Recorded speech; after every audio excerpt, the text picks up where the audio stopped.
I mean, I don't think you find no contention there. You made some very good points, and then you found that source. So you know we was gonna. If you couldn't find that source, you know how they was gonna do about that. You know. Of course, of course. That's why I had to get it. I said if I don't get that source before I come off this live, they're gonna cook me. Yeah, they gonna be in the chat like he didn't even show the source, so you He made showed that it. up. He made So that look, up. when cats don't show the source, we want to beat them up, so you get your props when you do show the source. You feel what I'm saying? In fact, And so you don't find no contention there, it because you know it is what we have to know. Been serious, like if they fought and took them over, how they do that? So some of us proposed they came marching in. Nah, they was there. There's evidence to show that they was there. I what you think think about what you think about this, Jonathan? While you're on that point, I'm sorry to interrupt you, but the point that you're making is cognate with something I think is significant. Newer scholarship right now, and I'll show you the book since we're talking sources. Newer scholarship is saying that the group we know today as the Hyksos, the Amorite Hyksos, that they didn't come into Kemet. This is one source, a book called the Habiru. I do have another book called the Hyksos on my shelf. I'm going to get that in a couple of seconds, but I want to speak to my point really quick. New scholarship is saying that it no longer should be said that the Hyksos came overnight and entered Kemet and took it over. In fact, they had been immersed in Lower Egypt for quite some time, and at a time of political turmoil, found the right opportunity to conquer Kemet from within and from without. So you have an invading war group of Hyksos who are definitely coming from outside of Egypt and are moving in to conquer it. But you also have a dormant group that have been living in Lower Egypt for hundreds of years that were also able to conquer from within, so that Egypt is collapsing this way. I have sources for that as well. What do you think about that in light of what you just said? so. What's up with us, M. By the way, Jay, I want to welcome you to the chat. See you stepped in. I just want to leave you hanging. But just to respond, in order for us to embark on that conversation, a lot of things also need to be laid out about how we look at the Hyksos, because throughout history, different people conjectured that Hyksos meant different things. At about where we're at right now, we understand that what they was talking about, they was right, but some of the verbiage, they kind of like messed it up a little bit. Meaning that at the time when Josephus was refuting what Manetho said about the Hyksos, Hyksos, that's when they finally started acting like it was the whole people instead of just the rulers. But I pulled up attestations that showed the first time they used Hyksos, which something means the Hyksos, where they was talking about some Nubian foreign rulers. So it let us know from the perspective that was just the boss. Like say you come through with 15 people and you the boss, you the Hyksos, but who is the 15 people? So that's the Aamu, which would be Asiatics. Go ahead. I'm glad you said that, because we spoke about this in my online classes a couple of weeks ago. I said, because of newfound information that I saw, I said what a lot of people don't know is that when we take this blanket term, Hyksos, which it is a blanket term, as I'll explain, and you mentioned it, and we say that it refers exclusively to this Amorite group, that's incorrect. Because when you look up the Hyksos, and some people can even go on Wikipedia, because this is so accessible. You can literally go on Wikipedia right now and look up Hyksos. You'll see that that term, Hekasut, foreign rulers, was also used to describe Nubians coming into the region as foreign rulers, so to speak. So a lot of people have this picture in their mind that Hyksos are an Indo-European, Semitic people, white-looking people, and they all come from the northeast. That's incorrect, because even Nubians are being described as Hekasut. And I'm glad you pointed that out. That's all I'm ready to say about that. Yeah, word up. And they got to also make note that it's the leader amongst the people. And so when we talk about the people who came into Kemet, known as the Hyksos, they will be, that's the bosses. I'll give you a source. I learned that in this book. This is Bloomsburg Egyptology, Asiatics in Middle Kingdom Egypt, Perceptions and Reality by Phyllis Sarita. I learned that in this book. They speak about it in this book that the term Hyksos is used to describe Nubians as well as Amorites. So now somebody say Hyksos was a group of white people that once used, or nah, prove it then. No. You could come into the chat, Ezra. It's all good, but that ain't historically right. You might have claims that they were lepers and outcasts by Manito, but it didn't automatically say just like white people like that. So the correct part is yes, 𝑓𝑢, which would be the more generic term for Asiatics. So everything is right. It's just word semantics at this point, and us doing it right. The 𝑓𝑢 would be the people under control of the Hyksos, which would make everything that you're saying kind of line up. Now, let me just point to one thing. When we talk about this, what's up, JJ, in the chat, and everybody else? When we talk about this, there comes down to these three categories, and two of them, one of them was on the first book you had. It said Hebrew. The second book, I think, spoke towards the Hyksos. And then the last one we have is, well, you know, you could probably help me out. It ain't falling on my head right now. When we start to look for who the, Hyksos, Habaru, and then there's one other group. Oh, they often say Shashu Yahweh. Shasu, right. Yeah. And so, go ahead. I think it would serve well to point this out. I'm not sure if you're aware of it. If you are, just let me know. What we used to say is incorrect when we say that the term Amu describes Asiatics. In modern Egyptology and study of the Oriental Far East, Ancient East, yes, that term is used as a blanket term to describe all Asiatics. But the term Amu is actually used by the people of Egypt to originally refer to the Amorites. The Amorites are referred to by the Mesopotamians as Martu or Mardu. The Kemites, or the people of Kemet, refer to them as the Amu, but it's an attempt on behalf of the people of Kemet to describe them in their ancestral phenome, which is the Amu, or excuse me, the Amuru, right? The Amorites are known in history, they call themselves the Amuru. The Hebrews call them the Emori, because that's how you say it in the plural in Hebrew. So if when you're reading the Bible in Hebrew and you want to say Amorite, the term is Emori. The Amorites themselves call themselves the Amuru, right? So when that term Amu is used in Kemet, the R is dropped. But it should be noted that it originally referred to Amorites exclusively, but then became a blanket term to describe all Asiatics. Similar to how, well, that's in the book. That's in the book, Habiru. That's right in the book, Habiru. Well, they have sources for why it's saying that. So I want to say this to you, Jonathan, because I think you know this well. Again, sometimes we got to be careful. I'm speaking for myself too. When we make similar statements, because just because you haven't heard something doesn't mean it's not well sourced or that there's not real academia behind it, because I also had to verify these things when I came across it. I had to cross-reference it to make sure that it wasn't isolated, just being said by this author in this book. So I made sure that it was said in multiple sources. Let me chime in real quick. What's up, AJ? Super. No, I hear you. We on point all the way up to I just didn't know nobody who had said that the Amu meant the Amorites originally. If we could put a source on the show, that'd be cool. But what's up, Asar MK? Is on you. Imachab Shan, Shalom Alaikum to our brothers that's Hebrews in the building. I just wanted to chime in on a couple things as we go in. When our brother makes brother JJ, you should mute your mic real quick, family. My fault. We can hear everything. Yeah, hear me breathe hard. Yeah, man, my fault. I see you fixing that bike back there, Playboy. Knocking them down.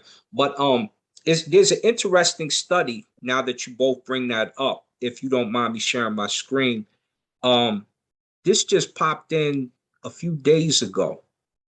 It's called Ancient DNA Reveals Asian Ancestry Introduced to East Africa in Early Modern Times. When you go to the sources, as you see the archaeologists that go in there, it says the first African Asian. And it probably ties into real heavily because of where they're doing the study at. You can see over here in Somalia and Tanzania and some of the areas. This could tie into your Amu, or what you would consider to be Enu, is what is called the ancient Kemet. But when you say the Enu, you're referring to modern, what they call modern day Heliopolis, right? That's where the Yasar, the Ra cult, and all that is there. So I'm not so sure that they connect in that fashion, but I believe the Amu that you're talking about that are black would probably have something to do with this particular genome and this particular information, mixing between Asians and Africans in early times. And this is new. This is Harvard right here, medical school, doing the DNA research along with the African brother and the Europeans on the case. There's a female and a couple other people. The other thing, you have mentioned and you mentioned Marduk, and you said Ashur, and the book, the source you use says mostly Sumerian sources. But as we know, just from the Apep 1 story, if my memory serves me correctly, Asar and Ashur have similarities in their storylines and in their mythos and in their coming to being. So I'm not so sure that it's just a Syrian thing at that time or a Sumerian thing at that time. I believe that ancient Kemet also had those sources. I just don't believe that the scholars chose to source those particular things. And if we look at the history of those mythos, we see it's in ancient Kemet, because we know Asar to be there at least as early as the 4th century BC, with Unas speaking on him. But I believe him to be a little older if you do your research, around the 1st dynasty. But as we get into that particular topic, those mythos are similar. We're talking about, as we stated, if you watch, and you probably haven't, Chet, but when me and Jonathan are doing the work and a few other brothers on the channel, Saber Reggie, you'll see that the rule for Yisraeli or Israel, the L doesn't come into play for some time, not to the Ptolemaic era, when you use it in those statements. The other thing is, we find that, like we stated, this is probably the first time that they do mention Syria. So no, we're not going to see anybody else saying that yet. This is our claim, and why we bring it to the forefront, as you have pointed out.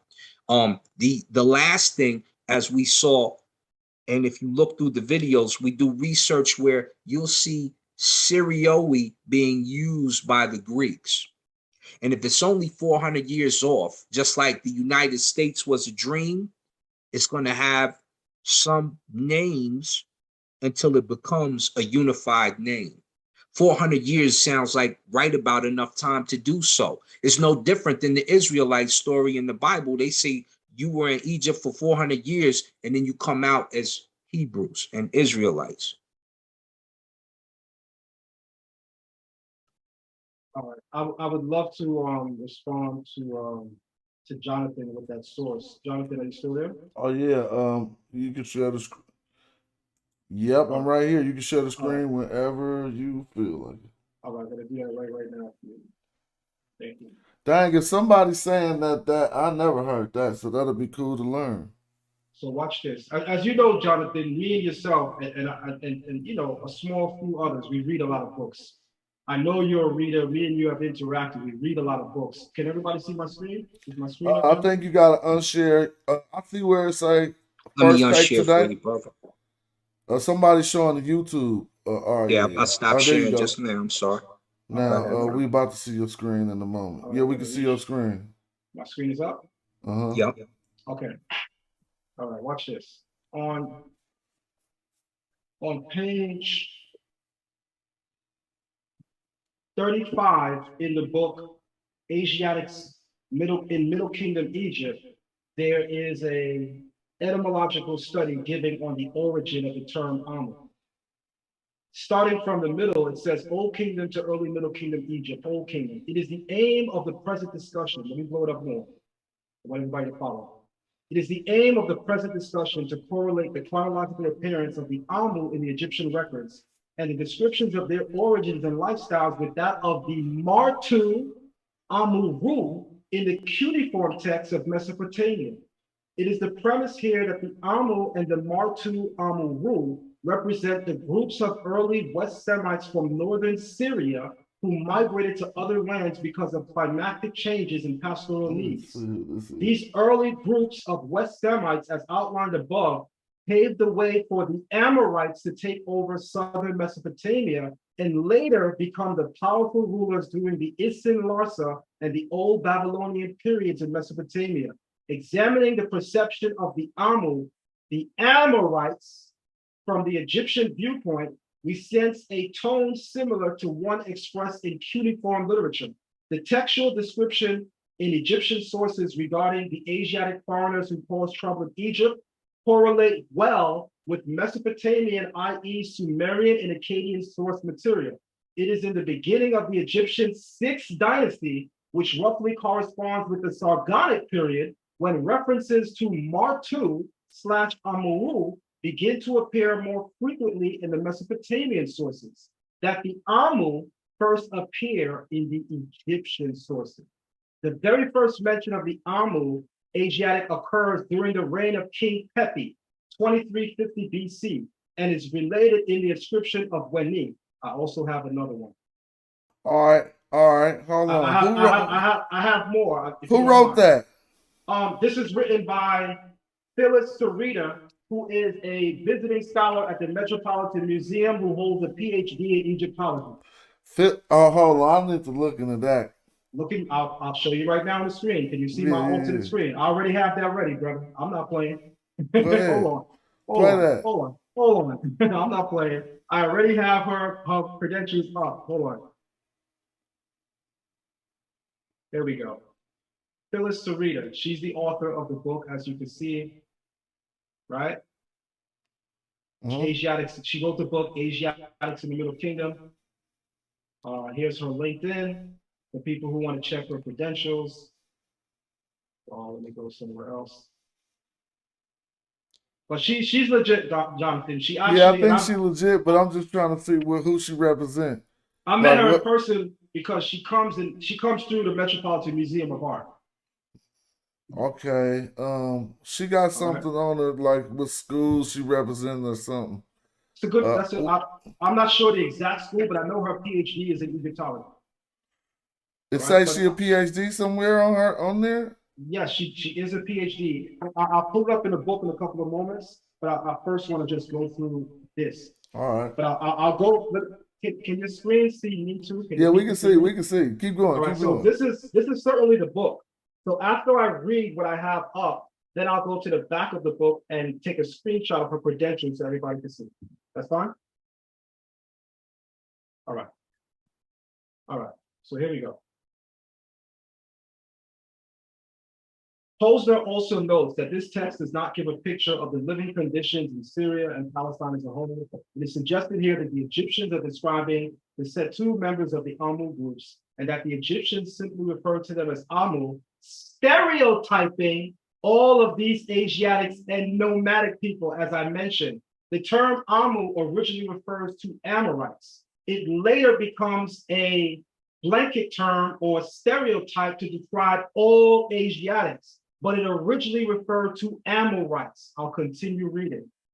If we compare the location of the homeland and the descriptions of lifestyles of the Aamu as they appear in the Egyptian texts, and then compare them with the attitude evident in the Sumerian literature toward the 𝓄/Amu, we find striking similarities as follows. In the Mesopotamian text, the 𝓄 are referred to as the one who does not know grain. This leads to the belief that if these people are not agriculturists, then they are nomadic or semi-nomadic pastoralists whose subsistence depends upon cattle herding and breeding. And this is a text, Near East text, that shows you the use of the term 𝓄 as the Mesopotamians refer to the Amorites by that term. Here it says, the above passage shows that there is little doubt as to where the Amorites are coming from. Their origins are associated with mountains in both Mesopotamian and Egyptian literature. The 𝓂𝓐/Amaru equal the Amu, are bothersome nomads. So from pages 33 all the way to pages 41 of the book, she shows that the term Amu, as used by the Egyptians, was originally used by them to refer to the Amorites. At a certain time in Egyptian history, it becomes a blanket term to describe all Asiatics. This is similar to the term 𝓄𝓿𝓅𝓱, which is a term to describe a Bedouin Asiatic. At one time, it refers exclusively to Edomites. Then you find it even referring to Syrians and even Canaanite groups. So many terms can have an original connotation and meaning, but as history evolves, as time moves on, it can further be extended to other people groups and be used stereotypically, as we know from many other colloquial uses in every language on the face of the earth. But I wanted to show you a source, a scholarly source, that showed that the term Amu was originally used to refer to the Amorites. That's a good source. And it says 𝓄𝓐 up there, which means the Amorite of the mountain.